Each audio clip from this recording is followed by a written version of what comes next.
মাননীয় প্রশাসনের দৃষ্টি আকর্ষণ করছি। বিষয় হলো, সৃষ্টিকর্তা পৃথিবীতে যা কিছু সৃষ্টি করেছেন মানুষের উপকারের জন্য।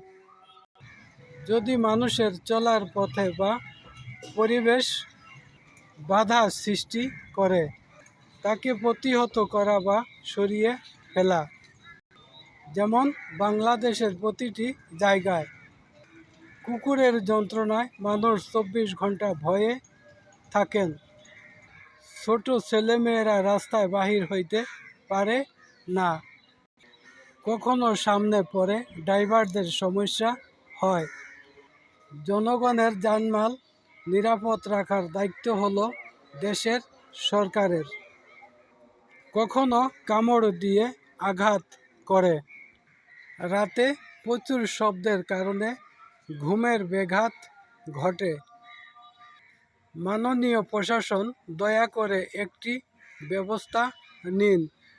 না মেরে ধরে জঙ্গলে নিয়ে ছেড়ে দেওয়া যেতে পারে। যদি রাস্তায় না থাকে, বংশ বিস্তার হবে না।